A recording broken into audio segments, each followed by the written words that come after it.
सहना भवतु सहनौ भुनक्तु सह वीर्यं करवावहै तेजस्विनावधीतमस्तु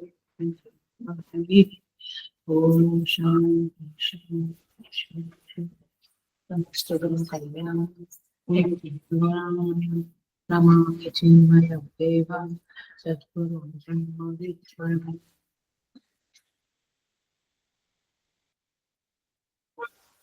Hello, I welcome you all with great love and great respect in this Bhagavad Gita discourses. हम 13 चैप्टर पे आए हैं, 13वें अध्याय पे आए हैं. हम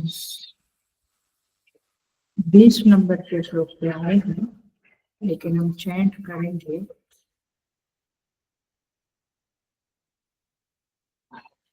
18 नंबर को. इति क्षेत्रं तथा ज्ञानं ज्ञेयं चोक्तं समासतः मद्भक्ताचिनेतद्विज्ञाय मद्भावायोपपद्यते प्रकृतिं पुरुषं चैव विज्ञानादिपुभावपि विकारांश्च पुनश्चैव विद्धि प्रकृतिसम्भवान् कार्यकरणकर्तृत्वे हेतुः प्रकृतिरुच्यते पुरुषः सुखदुःखानां भोक्तृत्वे हेतुरुच्यते पुरुषः प्रकृतिस्थो हि भुङ्क्ते प्रकृतिजान् गुणान् कारणः पुनः सङ्गोऽस्य प्रसद्यो जन्मतु उपद्रष्टानुमन्ता च भर्ता भोक्ता महेश्वरः परमात्मेति चाप्युक्तः वेदेऽस्मिन् पुरुषः परः न एवं वेत्ति पुरुषः प्रकृतिं च गुणैः सह सर्वथा वर्तमानोऽपि न स भूयो विजायते.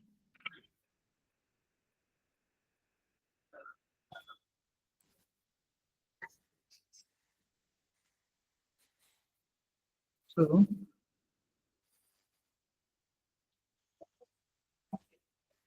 20 नंबर का श्लोक भगवान ने 19 नंबर के श्लोक में कहा प्रकृति पुरुषं च एव विद्धि अनादि उभौ अपि. पुरुष और प्रकृति दोनों अनादि है. विकाराश्च गुणाश्चैव विद्धि प्रकृति संभवान्. और विकार और गुण ये प्रकृति से उत्पन्न हुए हैं, ऐसा तुम जानो. दो बातें करें. एक पुरुष और प्रकृति अनादि है और विकार और गुण प्रकृति से उत्पन्न होते हैं. कितनी बातें समझनी है. सो प्रकृति माने हमने समझा था कल मंडे के क्लास में.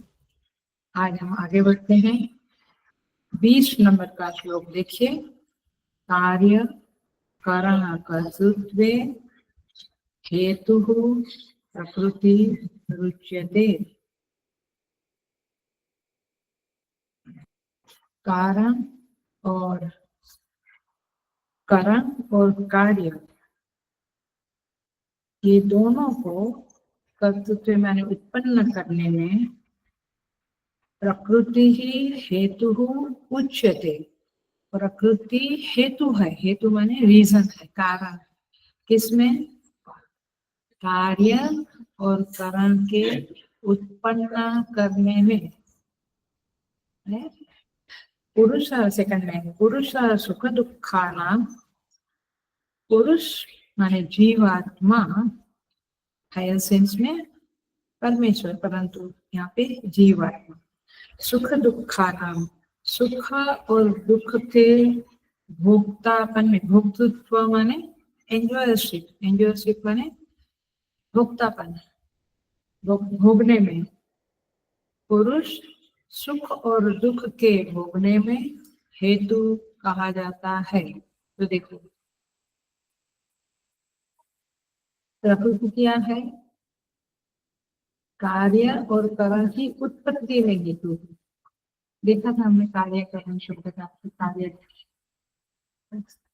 प्रकृति क्या देखेंगे थोड़ा और पुरुष भोक्तृत्व में, माने हम जो हमारे अंदर जो भोगने की सामर्थ्य है अथवा भोगने का काम हो रहा है, भोगना माने सुख हुआ दुख हुआ और जो कुछ भी मान अपमान राग द्वेष जो भी हम भोगते हैं उसमें कौन है, मैं पुरुष माने जीव, जीवात्मा।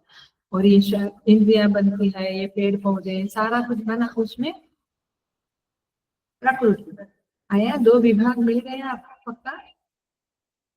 तो प्रकृति एक काम करती है, अच्छा आपकी भाषा में हो, जैसे तुम घर में खाना बनाते हो, पति देवता कमाने जाते हैं, ऐसे यहाँ पे प्रकृति क्या करती है, कार्य और कर्म की उत्पत्ति में हेतु है और पुरुष क्या है, भोक्तृत्व में हेतु है, माने भोगने में। अगली बात अब हम इसको देखेंगे।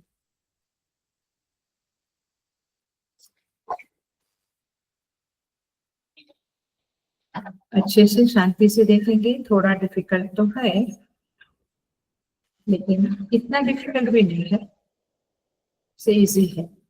देखेंगे ये 20 नंबर का श्लोक 20 नंबर का श्लोक को समझने के लिए हम बिगिनिंग में ही एक एग्जाम्पल देखेंगे, एक प्रश्न उठाएंगे, उसका उत्तर देंगे और फिर इस श्लोक को प्रकाशित करेंगे। तो प्रश्न बड़ा इंटरेस्टिंग है। आदमी में माने मनुष्य में और कंप्यूटर में क्या फर्क, वेरी इंटरेस्टिंग क्वेश्चन, क्या अंतर है। साधारणतः हम क्या कहते हैं कि आदमी जीवित है और कंप्यूटर जड़ है, ये पहला आंसर।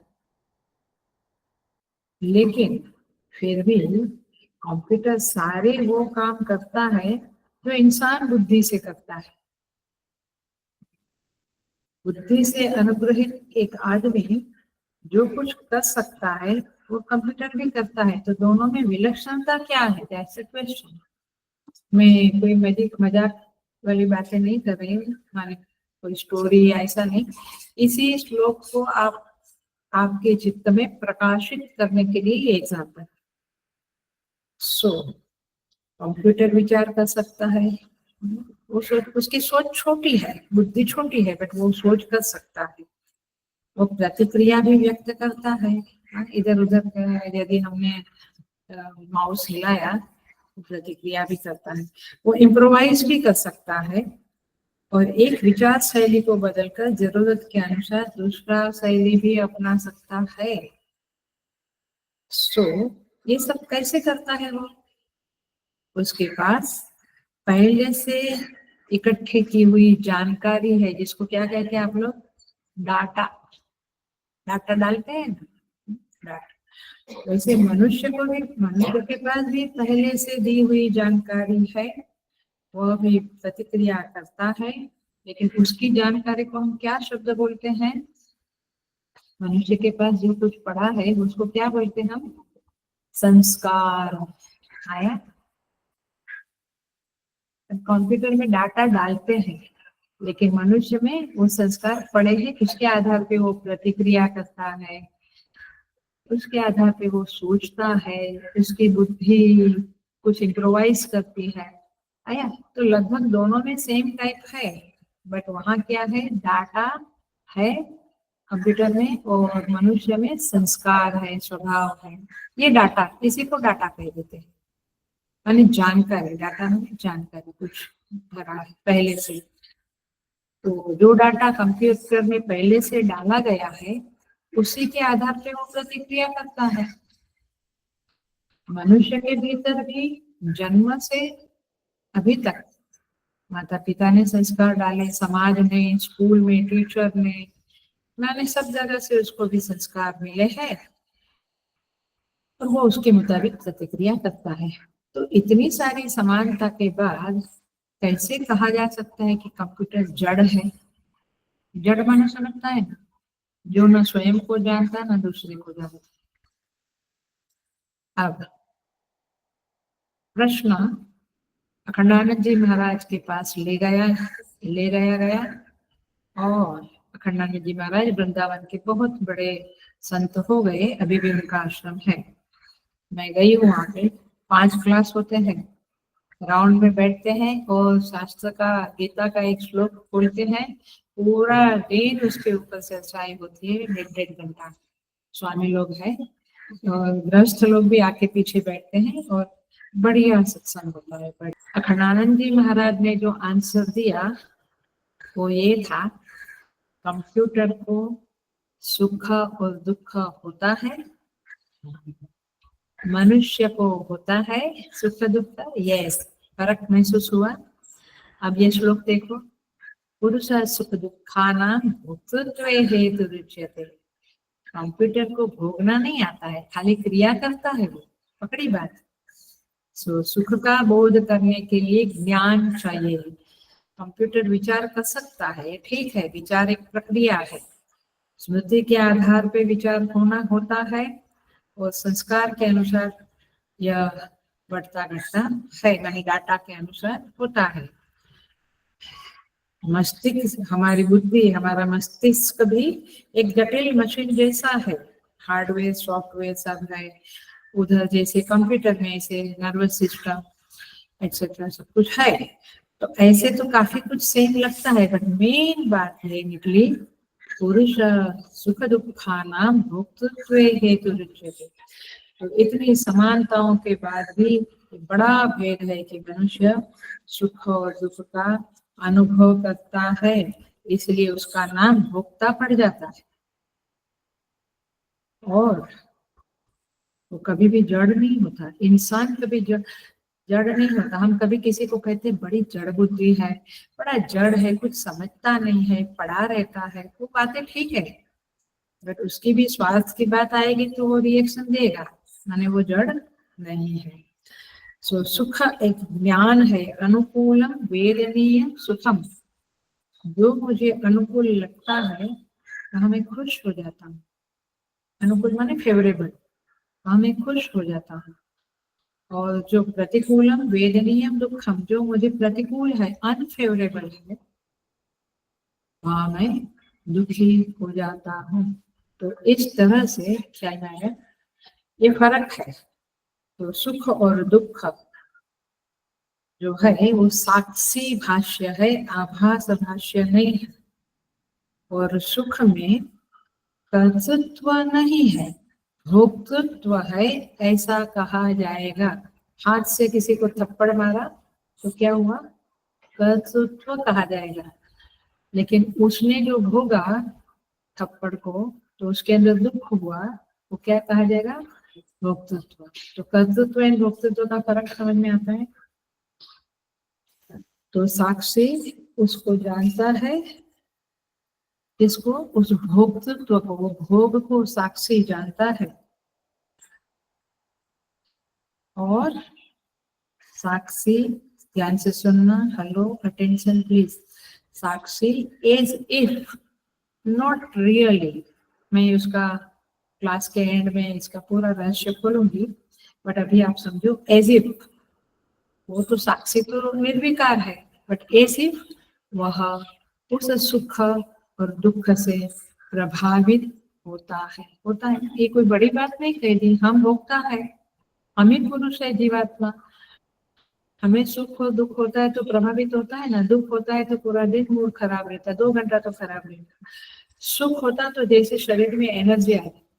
ये सब हम सेम बात चल रही है, कोई आप ऐसा कुछ आकाश वाली बात नहीं समझ। तो साक्षी उसको जानता है उस सुख को और उससे प्रभावित भी होता है, दुख वृत्ति और सुख वृत्ति दोनों। बट कैसे प्रभावित होता है, एज इफ, जनों की जान ऐसे थी जैसे कि वो प्रभावित हो गया, फिर उसका नाम बनता है भोक्ता। तो भोक्तृत्व पुरुषः हेतुः उच्यते। इसका अंडरस्टैंडिंग समझा? भोक्तृत्व में पुरुष का योगदान है, रोल है।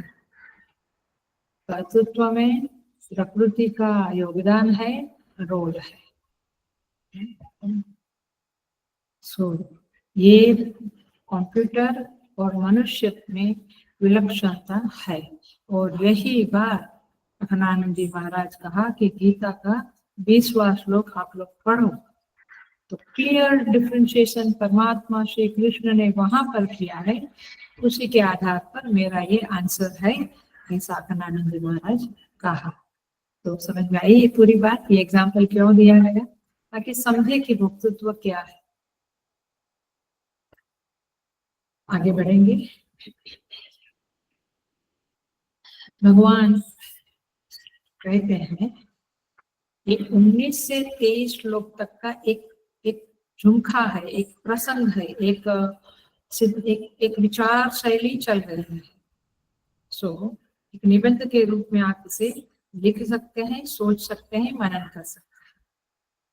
तो भगवान कहते हैं कार्य करण कर्तृत्व हेतु प्रकृति उच्यते। देखो अब पुनः हम देखते हैं कार्य और करण का अर्थ। वैसे काफी सालों से जब मैं पढ़ा रही हूँ, हमने ऐसे एक सिंपल ट्रांसलेशन किया है, कार्य माने देह, करण माने इंद्रिय, है ना? ये याद होगा हल्का फुल्का। अब इधर थोड़ा पिन पॉइंट समझेंगे। और भाष्य इतना अच्छा है, इतना अच्छा है, क्या बताऊं, बहुत ही अच्छा है। पता नहीं कितने लोग क्वेश्चन लेके बैठे। भाष्यकार कहते हैं देहस्य आरंभकाणि भूतानि विषयः च प्रकृति संभवा विकाराः पूर्वोक्ता इह कार्यग्रहणेन गृह्यते। माने शरीर को उत्पन्न करने वाले 5 महाभूत और शब्द स्पर्श रूप रस आदि 5 विषय, ये प्रकृति जन्य विकार यहाँ पे कार्य नाम से लिए गए हैं। कार्य माने इफेक्ट, माने 5 महाभूत और ये शब्द स्पर्श विषय। ये कैसे है? स्थूल, वो तन्मात्रा की बात नहीं चल रही है। पंचीकरण के बाद के जो स्थूल महाभूत है, ये 5 महाभूत और शब्द स्पर्श रूप रस 5 विषय। इसको क्या कहा? कार्य। पकड़ी बात। इसमें देह आ जाएगा। देह के आरंभक पंचभूत और पंचभूत में रहने वाले 5 विषय, क्या बना? कार्य बना। अभी आते हैं कारण। भाष्यकार कहते हैं गुणाः च प्रकृति संभवाः सुख दुःख मोहात्मकाः करण आश्रयत्वात् करण ग्रहणेन गृह्यते।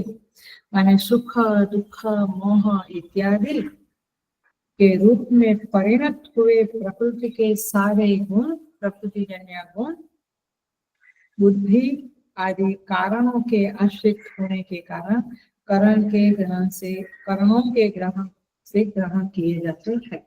माने ये भाष्य है, इसलिए इसको समझने के लिए आचार्य चाहिए थोड़ा और क्लियर करने के लिए, नहीं तो बोले बिना रह नहीं सकती। नहीं तो लोग कहते हैं गीता पढ़ लिया। आई टेल यू, जब तक शांकर भाष्य नहीं पढ़ा और शांकर भाष्य के आधार पे प्रवचन करने वाले आचार्य को नहीं सुना, तब तक आपको गीता अंदर सही तरह से नहीं जाएगी। ये हम नहीं कहते, हमारे आचार्य परंपरा कहते हैं।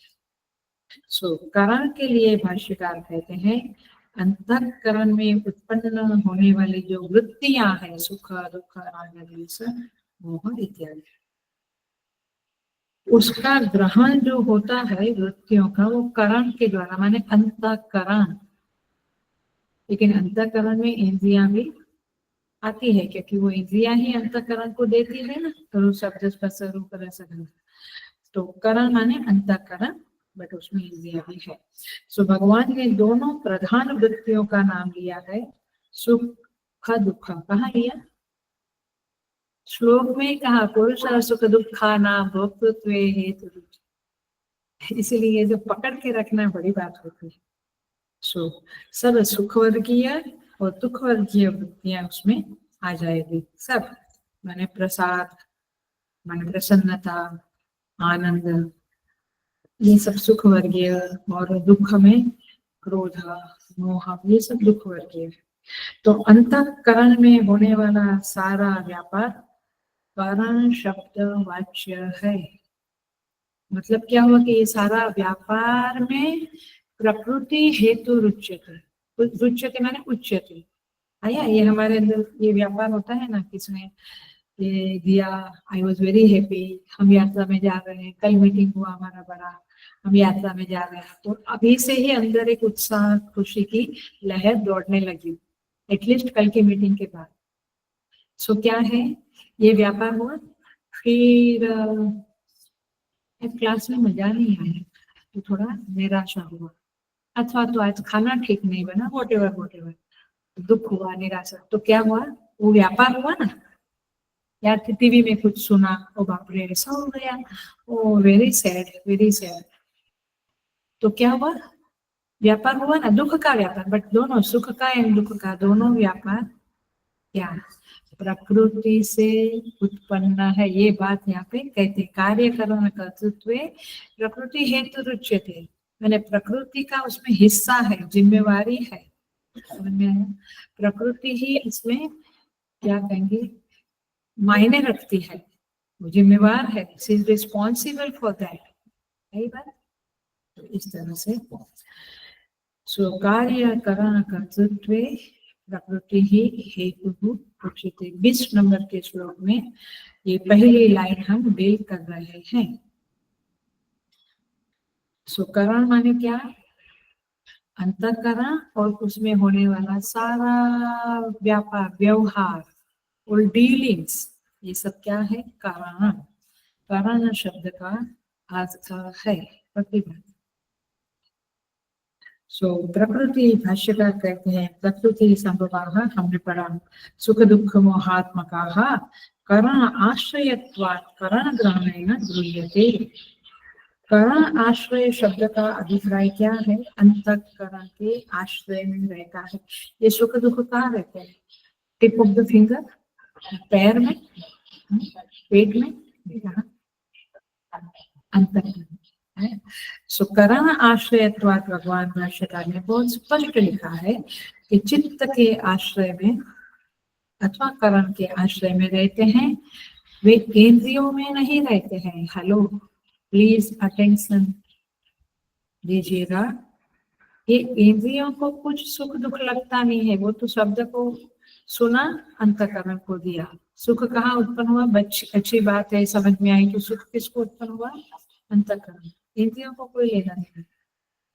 सो ये चित्त में रहते हैं। तो कार्य करण कर्तृत्व, पहली लाइन, हेतु प्रकृति उच्यते, 20 नंबर का श्लोक, करेक्ट मिला। सो ये कार्य और करण, तो कार्य माने हमने क्या देखा,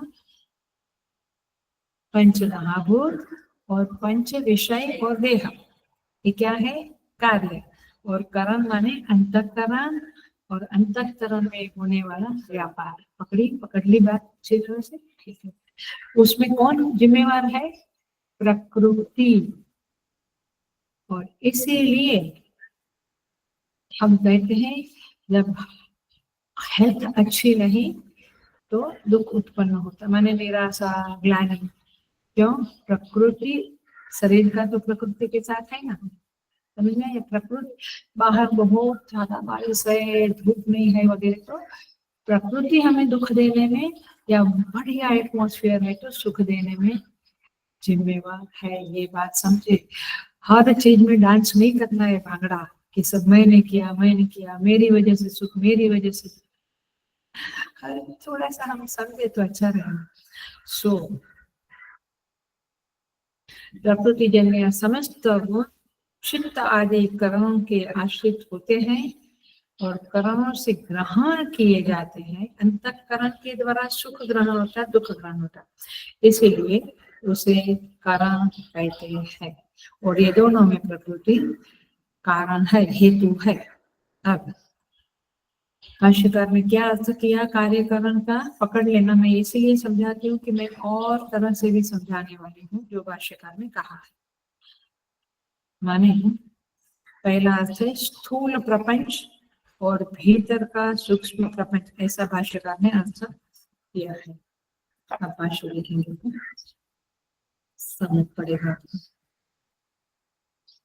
सो बाहर जो स्थूल प्रपंच है वो, और भीतर का सूक्ष्म प्रपंच। भगवान कहते हैं कार्य करण कर्तृत्व, अर्थात कार्य को बनाने में और करण को बनाने में, माने उसे उत्पन्न करने में प्रकृति हेतु है। वैसे भी हमने वो चार्ट देखा है जहाँ पे अव्यक्त, महतत्व, अहंकार, पंच तन्मात्रा, फिर पंचीकरण, फिर इंद्रिया बनी, अंतःकरण बना, देह बना। ये चार्ट हमने हमेशा देखा है। तो ये बना कहाँ से? अव्यक्त प्रकृति से, पकड़े। तो यही बात यहाँ पे कहते हैं कार्य करण कर्तृत्व। और इसीलिए क्योंकि ये सब शरीर, अंतःकरण, विषय, स्थूल प्रपंच, ये सब प्रकृति का कार्य है, काम है, इसीलिए हम ऐसा कहते हैं कि प्रकृति संसार का कारण है। आई बात। भगवान क्यों है, परमेश्वर क्यों है संसार का कारण? क्योंकि प्रकृति उनके आश्रय में रहती है। आश्रम में कुछ होता है तो वैसे तो वर्कर लोगों का काम, माने कुछ ऊपर नीचे, बट ब्लेम किसको दिया जाता है? आचार्य को, माने द इंचार्ज को। आया, बस ऐसे ही समझ लो। प्रकृति ही संसार की उत्पत्ति करती है, बट वो जो कि उनके आश्रय में है, नौकर लोग हमारे आश्रय में है, तो ब्लेम भी और क्रेडिट भी इधर ही आता है। वैसे भगवान ही संसार का कारण है, ऐसा उस सेंस में कहा जाता है। Don't think, never ever think कि भगवान बैठ के पेड़ बनाया, पहाड़ बनाया, सही सोचो। सो ये हुआ एक अंडरस्टैंडिंग। नाउ दूसरे कार्यकरण कर्तृत्व प्रकृति हेतु रुच्यते, ये पहली पंक्ति की एक अंडरस्टैंडिंग हुई। श्लोक मिला आपको 20 नंबर का, पहली लाइन मिली।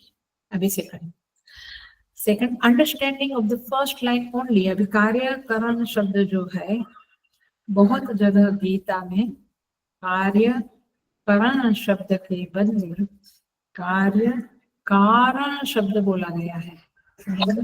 करण कारण। अब ये कार्य कारण का माने प्रकृति हेतु है, ऐसा कहा। अब इसको समझेंगे कैसे, कंफ्यूज नहीं होना, जितना समझा उतना पकड़ लो। भाष्यकार ने उसका भी भाष्य किया है कार्य कारण का। कार्य वह है जो परिणाम है, रिजल्ट है। महावाक्य बोलनी है।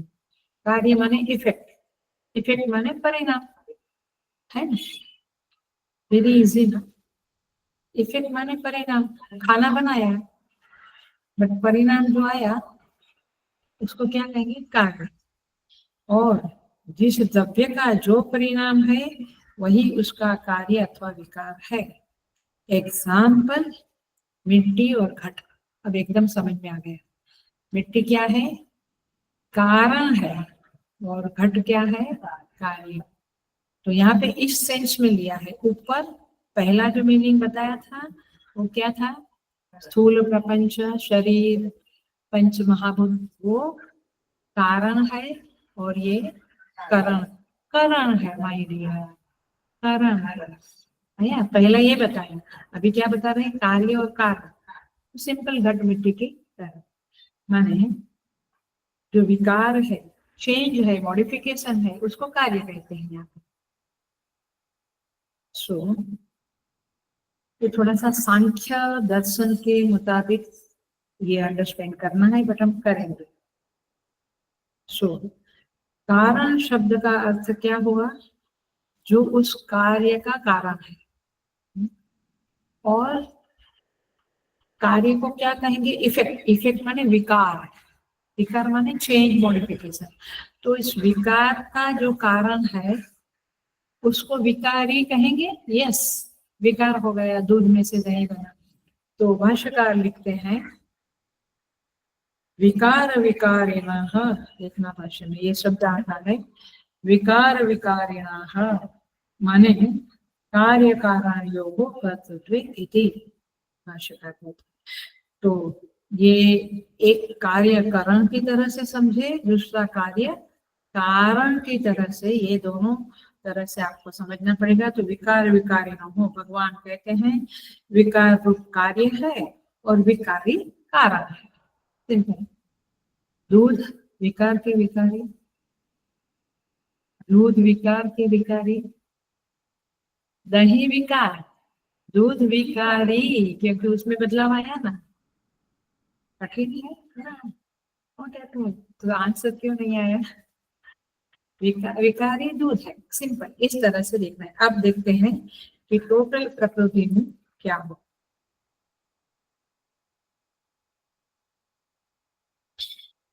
अब सांख्य के अनुसार, सांख्य दर्शन के अनुसार, जिसको वेदांत ने भी स्वीकार किया है, इसलिए हम बात बता रहे हैं। भाष्य का समुच्चय करते हैं, कार्यकरण कार्यकारण। वहां पे लिखते हैं षोडश विकाराः कार्यम। ये 16 विकार जो है वो कार्य है। 16 विकार को कार्य देंगे, मैं बताती हूँ क्या।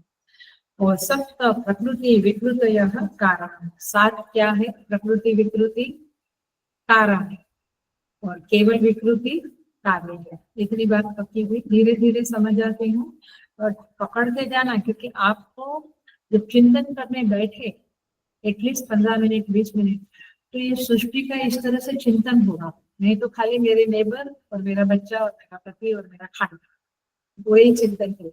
ये चिंतन के लिए 16 विकार क्या है? 16 विकार कार्य, और प्रकृति उसको कहेंगे कार्य, उसको कहेंगे विकृति। और 7 प्रकृति विकृति क्या है? आराम। ये वेदांत भी मानता है।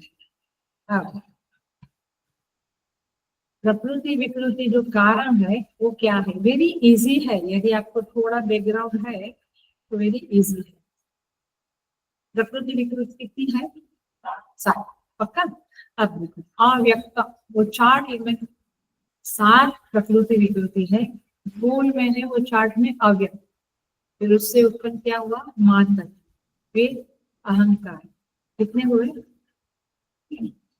मैंने प्रकृति से उत्पन्न क्या हुआ? तो महतत्व है अहंकार 2, और पंच महाभूत सूक्ष्म महत्व कितने हुए? हो गए। प्रकृति विकृति क्लियर हो गई। सिंपल। अब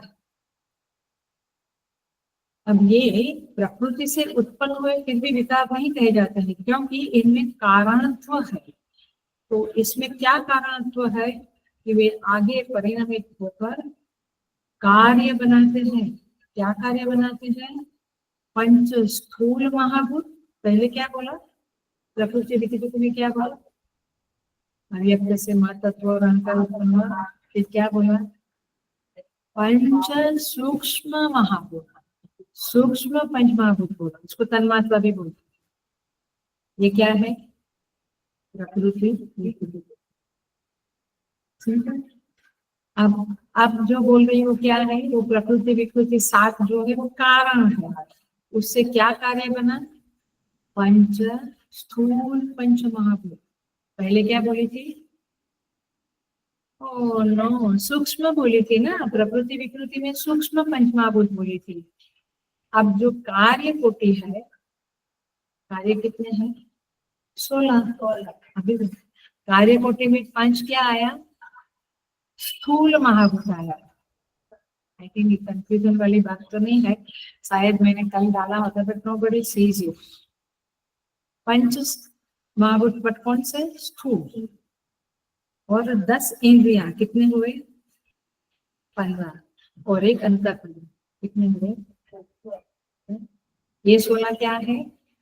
कार्य है, और वो 7 क्या है? कारण है। पकड़ी है? I think now it should be. यदि आपने पकड़ा है तो मैं आगे बढ़ूं।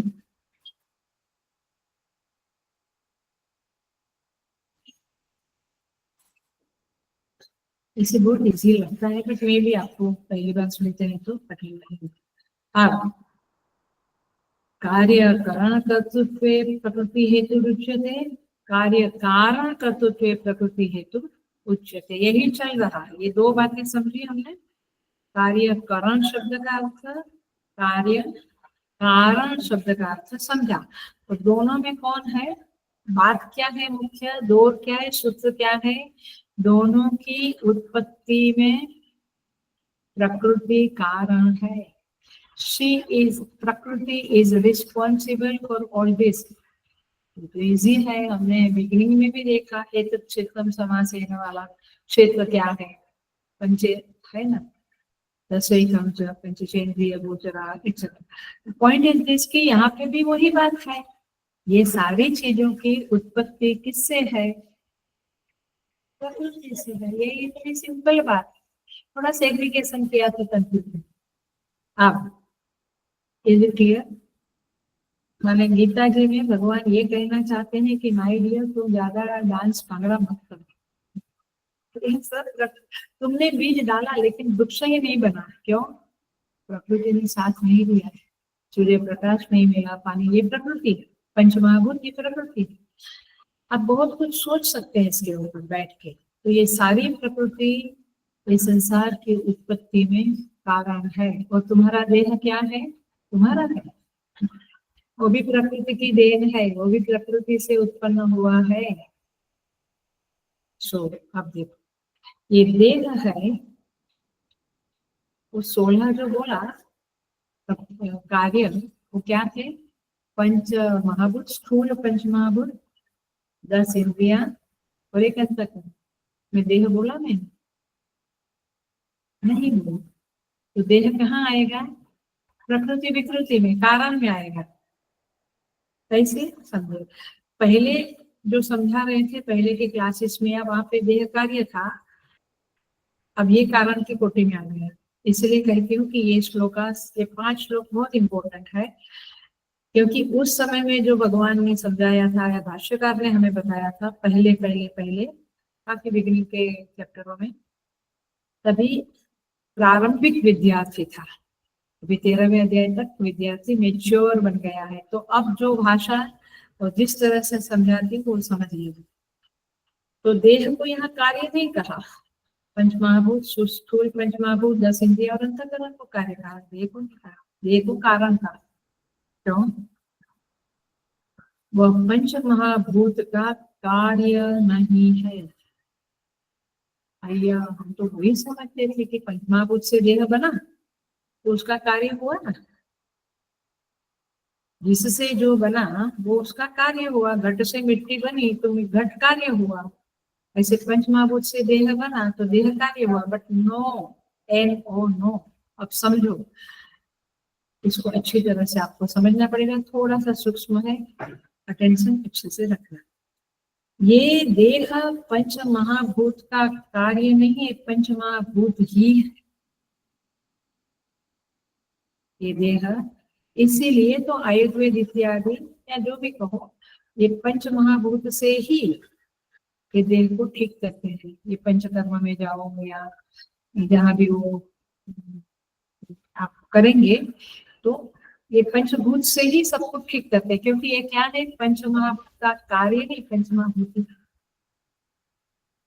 कार्य उसे कहते हैं जो कारण से अलग है, विलक्षण है। जैसे घट, घट मिट्टी से विलक्षण है, परंतु अथवा दही कार्य है, दूध कारण, बट वो अलग है। ऐसा नहीं है, ये पंचमहाभूति है ये देह, ये समझो।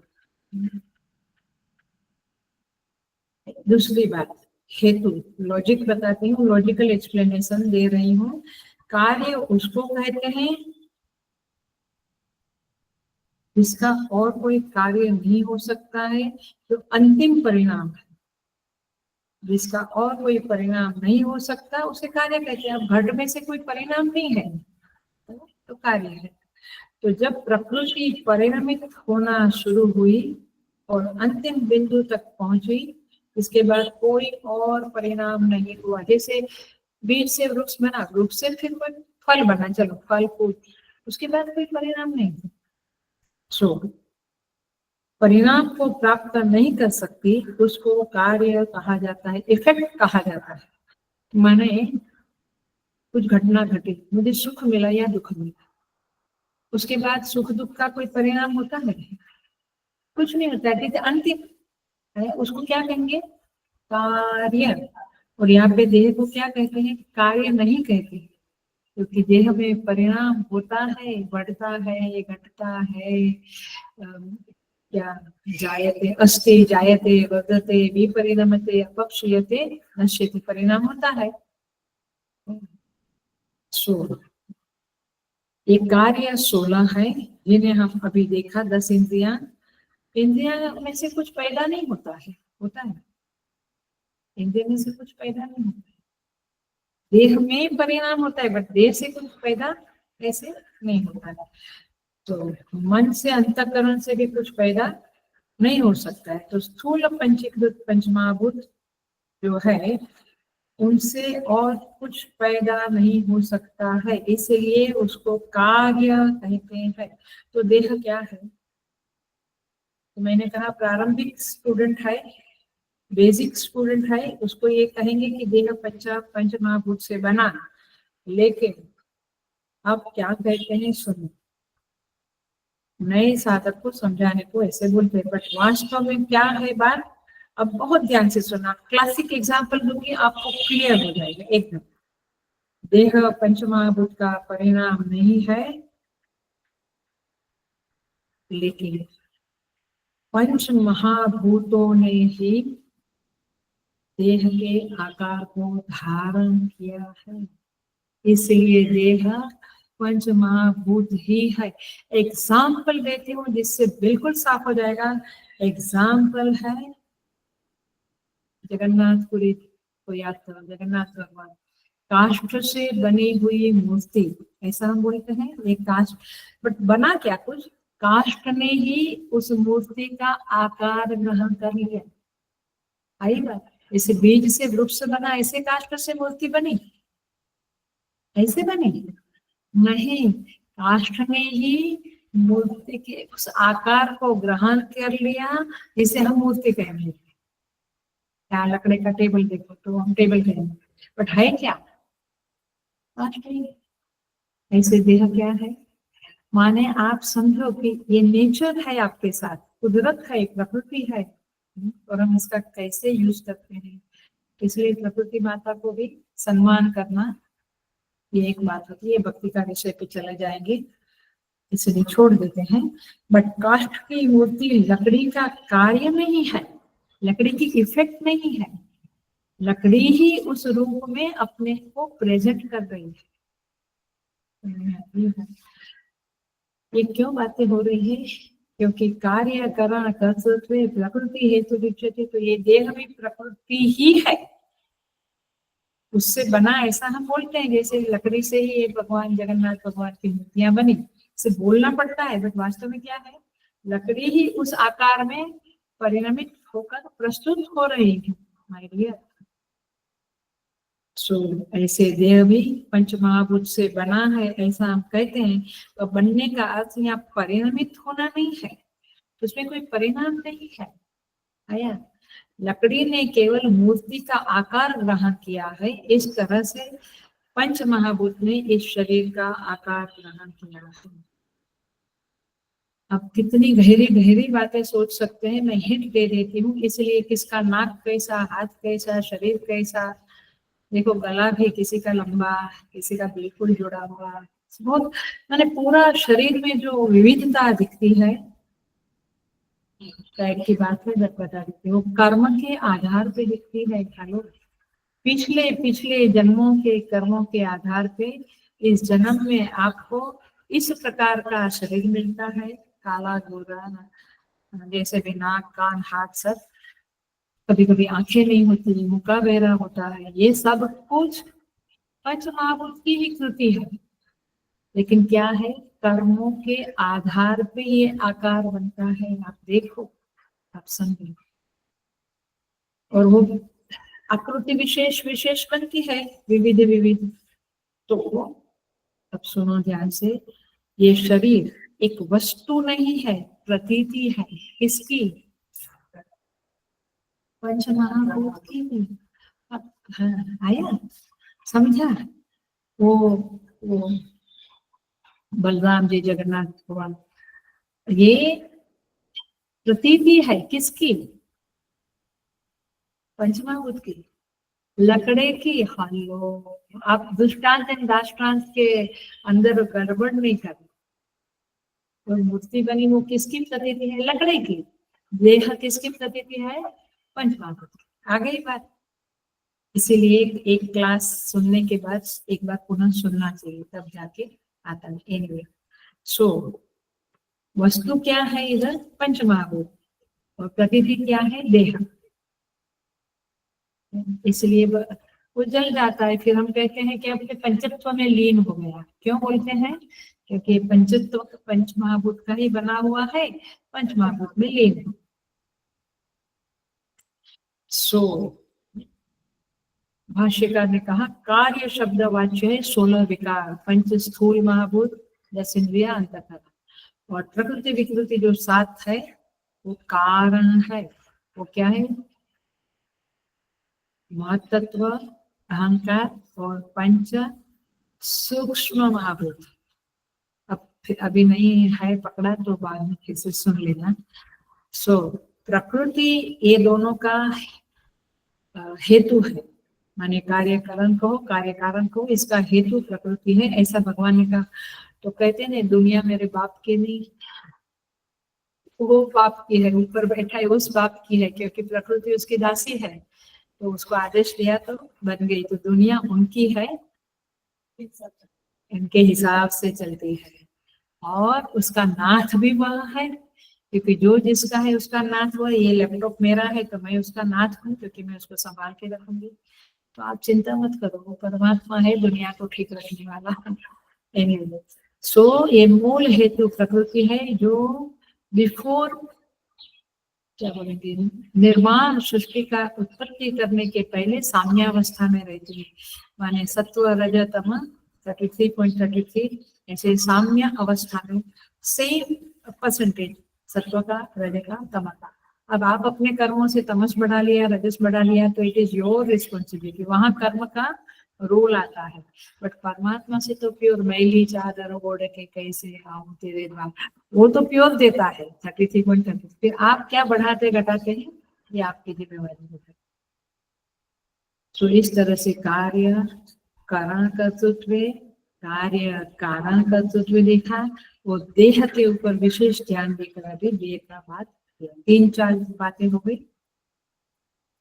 बहुत कठिन है, थोड़ा कठिन। ठीक, वापस सुनने से देखो। अब आते हैं पुरुष शब्द। अब सेकंड लाइन पे आ गई मैं। पुरुष सुख दुखाना भोक्तृत्व हेतु रुच्यते, माने क्या? ये सुख और दुख का जो भोग करता है ना, वो प्रकृति नहीं करती है। वो कौन है? पुरुष। पुरुष माने जीवात्मा, ये एकदम पकड़। और पुरुष माने क्षेत्रज्ञ, माने परमात्मा भी। पुरुष माने भोक्ता इति पर्यायः, ऐसा भगवान भाष्यकार लिखते हैं। पुरुष, जीवात्मा, क्षेत्रज्ञ और भोक्ता, ये 4 विचार अलग अलग नहीं है, एक ही सत्ता के लिए कहे गए हैं। तो साधक को भ्रम में नहीं रहना है कि ये अलग अलग है।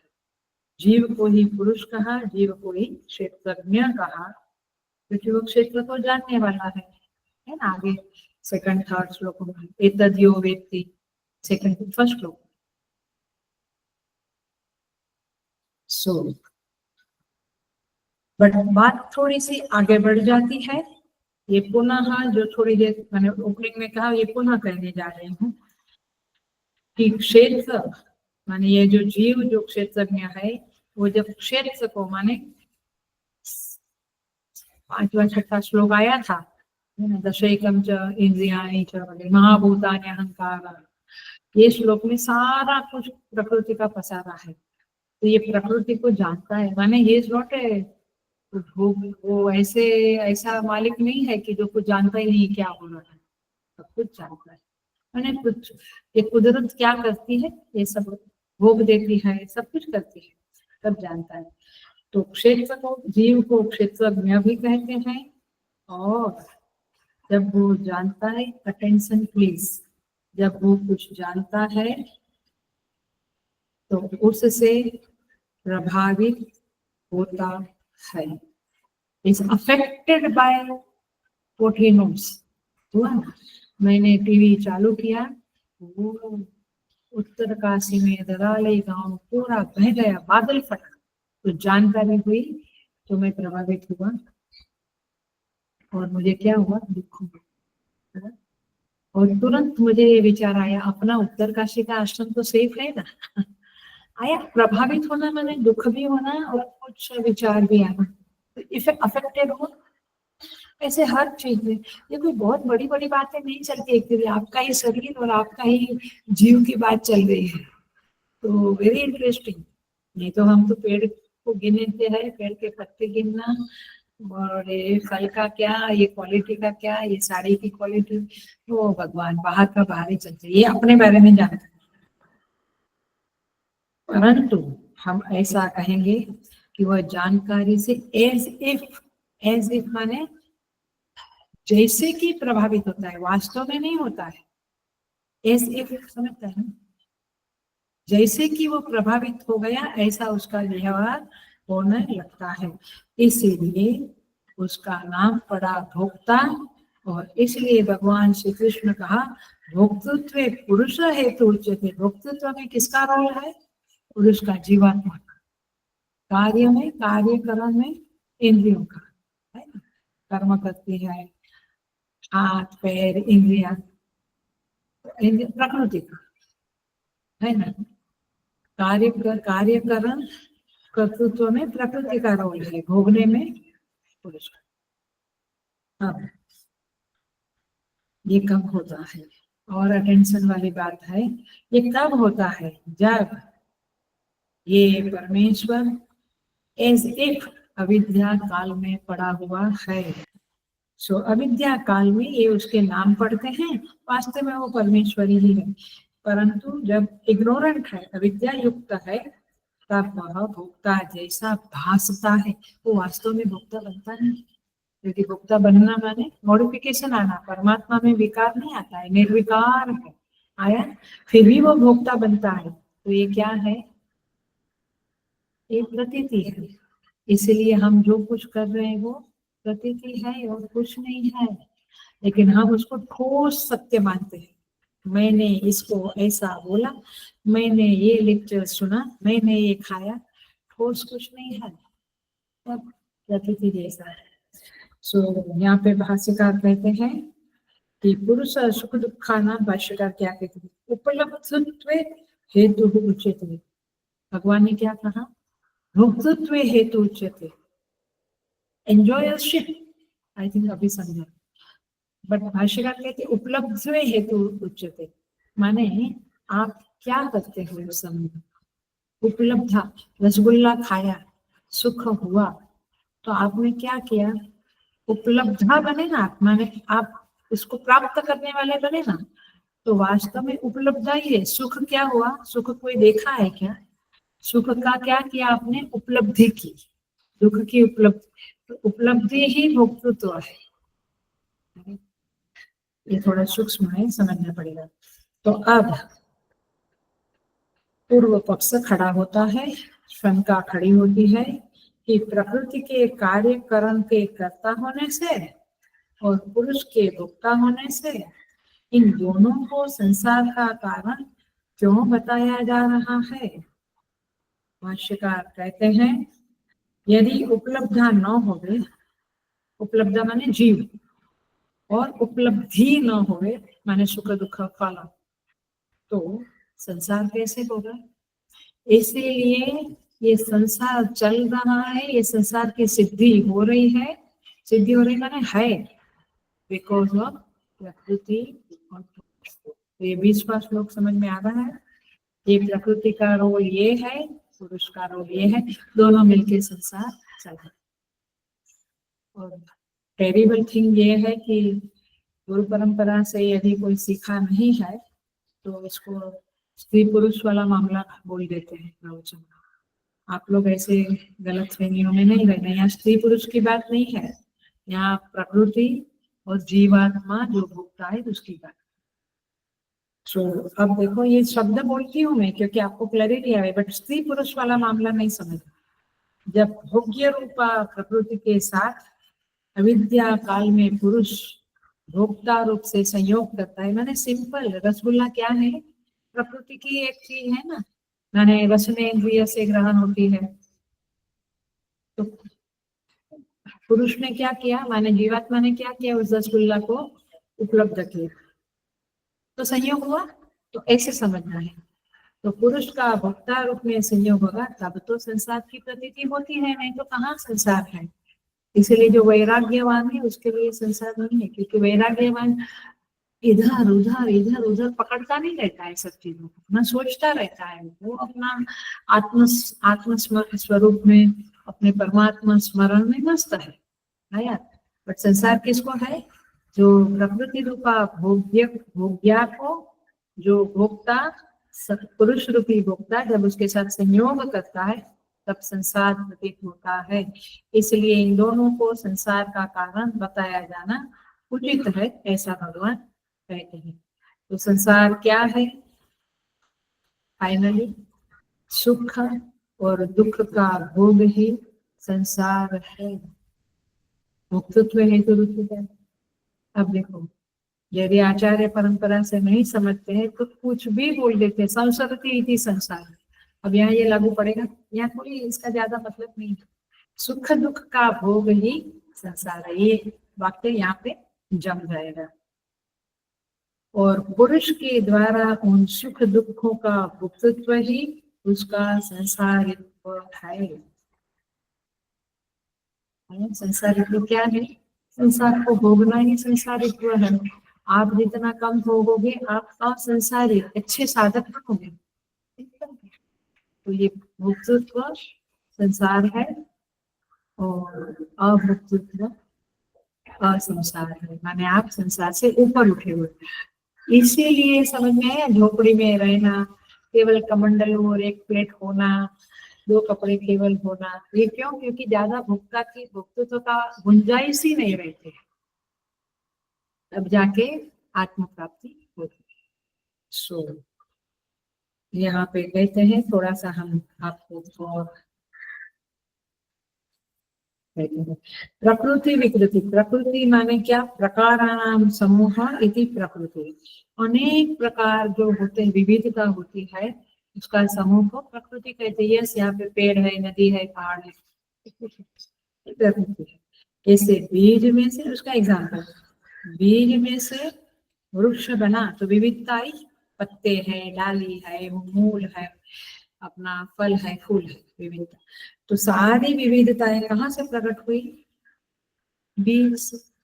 ऐसे सारा जगत की विविधताएं कहाँ से प्रकट हुई, प्रकृति से। पकड़ ली बात। तो इसलिए बीज भाव को प्रकृति भाव कहते हैं, और महत्त्व में भी प्रकृति शब्द उच्चरित होता है। ये अहंकार में भी प्रकृति शब्द उच्चरित होता है, और तन्मात्रा में भी प्रकृति शब्द उच्चरित होता है। तो इस तरह से ये बातें तो हमने करी, माने 16 कार्य और 7 प्रकृति विकृति के कारण। कितने हुए, 16 और 7 22, 23 करेक्ट। अब देखो 23, अब थोड़ा और एक्सटेंशन करके पूरा करेंगे। अब भाष्यकार ने लिखा कि जगत के ये 23 पदार्थ है, 23 पदार्थ है। ये सबका उत्पत्ति करने वाला कौन है, अब देह मूलतः कार्य शब्द वाच्य नहीं है, ये स्थूल पंच महाभूत से अभिन्न है। स्थूल पंच महाभूत ही इस देह के आकार में आकारित हो गए। क्या एग्जाम्पल दिया? एग्जाम्पल क्या दिया था इसके लिए? जगन्नाथ भगवान, काष्ठ, और आप कनेक्शन में रहे। सो जितने भी देह है ये पंच महाभूत के विविध प्रकार के रूप है, प्रतीत हो रहे हैं। अब ये 24वां तत्व क्या है? क्योंकि काफी भजन में भी आप पढ़े कि 24 तत्वों की बना, ये ऐसा पढ़ते हैं। तो सांख्य दर्शन में 24वां तत्व पुरुष को बोलते हैं, जीवात्मा को बोलते हैं, माने इंद्रिया महाभूति 24 तो 23 हो गए, 24वां जीव। ये 24 तत्वों से संसार बना है ना? जीव भी है ना, हम नहीं, सारे कुत्ते बिल्ली गधे हाथी कबूतर चिड़िया सब। लेकिन हेलो, भागवत जी में और एक तत्व को डाला है, 25वां तत्व, जिसको कहते हैं काल। काल महाकाल बैठे हैं ना उज्जैन में, महाकाल। तो यहाँ पे काल तत्व की गणना 25वें तत्व के रूप में श्रीमद् भागवत जी में हुई है। शास्त्र कहता है कि काल क्या है? पुरुष का प्रभाव है, पुरुष से अभिन्न है, अर्थात पुरुष ही है।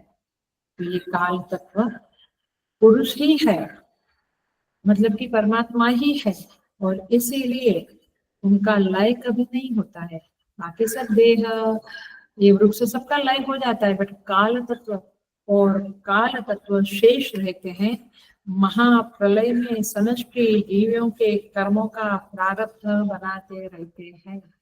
हम सब सो जाते हैं, जैसे सुसुप्ति में सो गए तो कल का दिन का प्रारब्ध बना अंदर। सो काल भगवान कौन है? शेषनाग, लक्ष्मण जी जो बोलना है वो। तो शेष भगवान जो है, शेष भगवान बोलते हैं, तो शेष भगवान जो है वे ही काल तत्व है, और भागवत जी में उनको भी इंक्लूड किया है। सो मूल प्रकृति से लेकर कार्य प्रपंच तक का जो विस्तार है वह कार्य कहलाता है, और प्रलय काल में उसका उपसंहार हो जाता है, सब कुछ लीन होता है। फिर पुनः कल्पादे, कल्प की आदि में पुनः वह संसार रूप पुनः बीज भाव को प्राप्त होकर फिर प्रकृति भाव को प्राप्त करता है, फिर संसार उदित माने प्रकट होता है, मैनिफेस्ट होता है, फिर अनमैनिफेस्ट होता है। ये अपना संसार का चक्र है, और उसमें हेतु कौन है? प्रकृति और पुरुष। पूरा क्लियर हुआ? ये सारी दुनिया का रहस्य क्या है? अब देखो और थोड़ा सा बात कर लेते हैं। ये सारी बातें करने से एक बात सामने आती है कि प्रकृति जो है वो परिणामशील है, बदलती रहती है, रिजल्ट को प्राप्त होती रहती है, और उसका धर्म है, और त्रिगुणात्मिका है, और जड़ है। इसलिए हम कहते हैं ना इसको ज्ञान नहीं है, ये सीमेंट को ज्ञान है। सो आप अधिदेव में नहीं जाना, नहीं तो गंगा जी तो पानी है, बट अधिदैविक रूप में गंगा जी माता है। अधिदेव में नहीं जाना, हम केवल प्रकृति पुरुष की बात करें। तो प्रकृति जड़ है और दोनों अनादि है, ये बात तो है, परंतु पुरुष जो है उसका धर्म, उसका लक्षण है ज्ञानात्मक है। ज्ञान कहाँ है? पुरुष में, चेतन में। प्रकृति में वहां जड़ता है, वहां परिणमनशील है। पुरुष परिणमनशील है, परमात्मा अथवा जीवात्मा अपरिणमनशील है। ये बातें याद रखना है। सो और दूसरी एक बात, जब भोक्तृत्व होता है तो वहां ज्ञान चाहिए। मैं कुछ खाता हूँ, देखता हूँ, सुनता हूँ, तो ज्ञान चाहिए ना कि ये सुनना है कि नहीं सुनना, ये खाना है कि नहीं। वहां ज्ञान की जरूरत होती है, लेकिन जो प्रकृति जड़ है वहां ज्ञान की जरूरत है। ये मकान प्रकृति है, चलो क्योंकि सीमेंट रेती उसको बनाने के लिए कौन जरूरत है? वो प्रकृति बनाती है, पुरुष बनाता है। यहाँ पे ज्ञान की जरूरत है। फिर उसको भोक्ता कौन है? ये मेरा कमरा, ये मेरा कमरा, बच्चे लोग भोक्ता कौन है? पुरुष। आया? तो ज्ञानात्मक परिणमनशील पुरुष है और जड़ और परिणमनशील प्रकृति है। ये बातें निगमन से माने कंक्लूजन में आपको जाननी चाहिए। और दूसरी एक बात ये है, उपलब्धत्व एवं भोक्तृत्वम, उपलब्ध होना ही भोक्तृत्व है।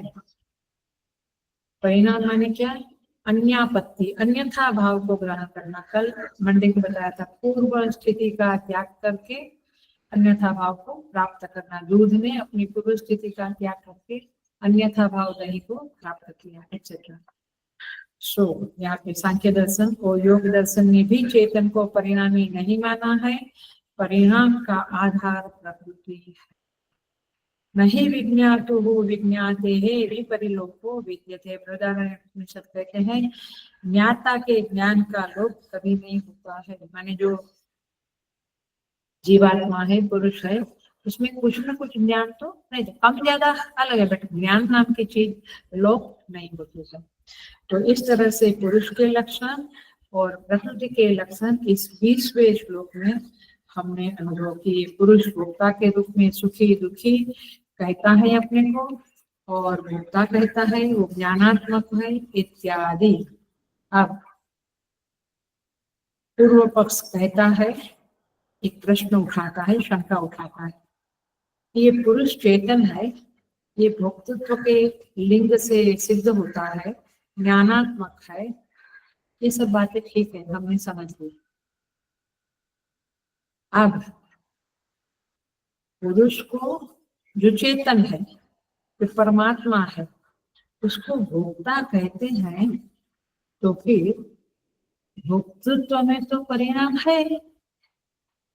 मैंने खाया, देखा, सुना, तो परिणाम तो होता है। तो आप ऐसे कैसे तक कहते हैं? और भोक्तृत्व में तो कादाचित तत्व भी है, माने कभी मैं सुखी कभी मैं दुखी। तो आप कैसे कहते हैं कि ये भोक्ता रूप परमेश्वर जो है अथवा चेतन जो है वो अविकारी है, उसमें परिणाम नहीं होता, ऐसा कैसे है? सो परिणाम एक विकार है, तो जो अपरिणामी है और भोक्ता भी है, अरे बेटे ये तो कॉन्ट्राडिक्शन वाली बात हुई, विरोधाभास हुआ। परिणाम नहीं होना और भोक्तृत्व होना, ये तो गड़बड़ वाली बात है। तो इसलिए इन दोनों बातों की संगति लगती नहीं दिखाई देती है, ऐसा पूर्व पक्ष का प्रश्न है। और भाष्य का 21 नंबर के श्लोक में आगे नेक्स्ट श्लोक में बताएंगे। मैं एक ही वाक्य बोलती हूँ, जिसको जब समझ जाएगा उसको खुल जाएगा रहस्य पूरा, नहीं तो अगले क्लास में तो मैं खोलूंगी। तो भाष्यकार उत्तर देते हैं कि इसमें संगति यह है कि पुरुष में जो भोक्तृत्व है वह औपाधिक है।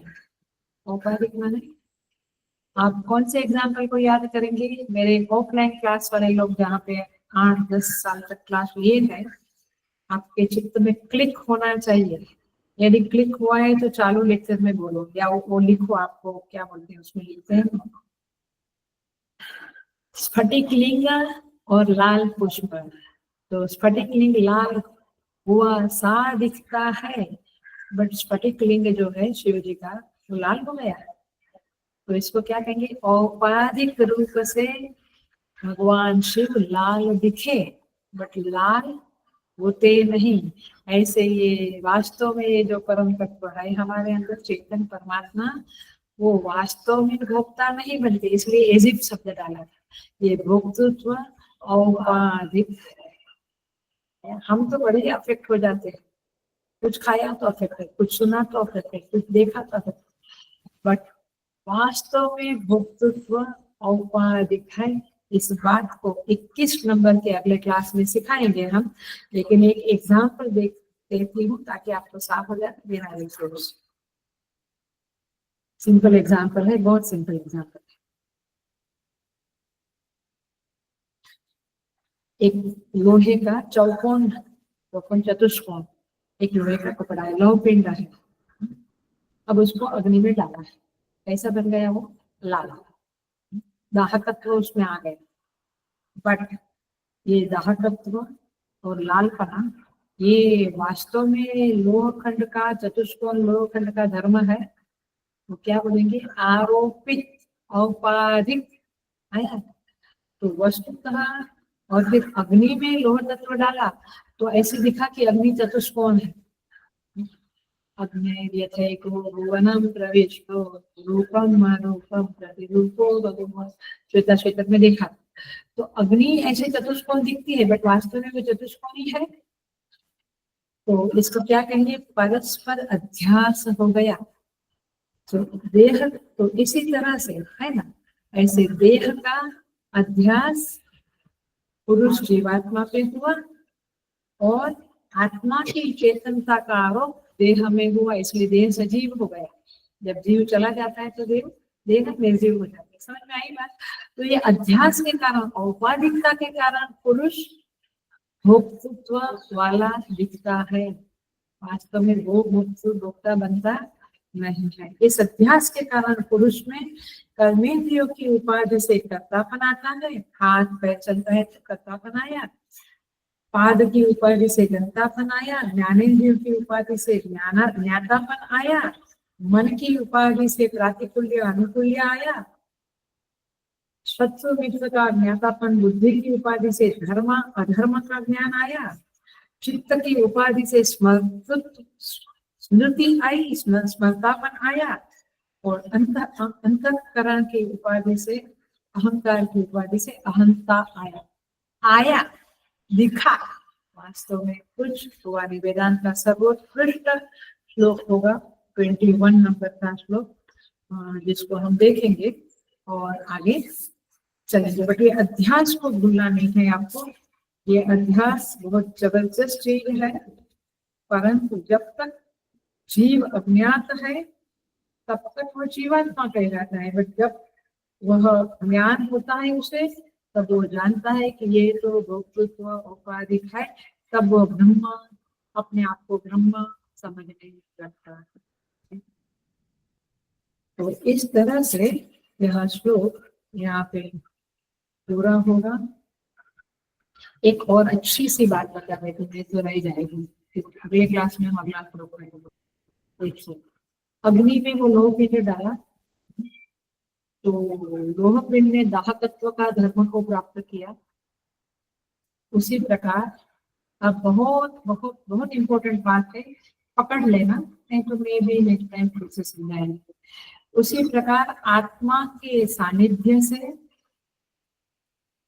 प्राणियों के अदृष्ट के अनुसार, अंडरलाइन, अदृष्ट माने प्रारब्ध, अदृष्ट के अनुसार प्रकृति कार्यकरण रूप से, विषय रूप से, सुख दुख आदि रूप से, हेतु फल के रूप से परिणाम को प्राप्त होती है, ऐसा मुनि लोग कहते हैं। माने ये सुख दुख भी प्रकृति का ही कार्य है। और ये देह में नाक टेढ़ा है, पैर लंबे हैं, गला छोटा, जो कुछ भी देह का आकार, अंतःकरण के सब चीजें, सुख दुख सबका प्रकृति ही उस परिणामित होती है अकॉर्डिंग टू योर कर्म। कर्म में आपकी स्वतंत्रता है। योग में मैंने, अब मुझे ऐसा शरीर क्यों मिला, मैं तो भगवान से कंप्लेन करूँ, तो पहले तेरे कर्मों को देखना, तेरे कर्म के अनुसार मिला। कोई चेहरे से बड़ा इनोसेंट लगता है, चेहरे से कोई एकदम क्रूर लगता है, क्यों? क्योंकि उसके अंदर ये वृत्तियां है। ये सब कुछ प्रकृति ही परिणामित होकर आपके अंदर बैठ गई है। आपके अंदर बैठ गई, ये शब्द ठीक नहीं है, बट ये आकार को प्राप्त कर दिया। इसीलिए ये दृष्टि हमें मिल जाए तो ब्रह्म ज्ञान इसी हो गया। सो यहाँ पे ये पूरा करते हैं। ओम पूर्णमदः पूर्णमिदं पूर्णात् पूर्णमुदच्यते पूर्णस्य पूर्णमादाय पूर्णमेवावशिष्यते। शांति शांति। हरि ओम। श्री गुरु।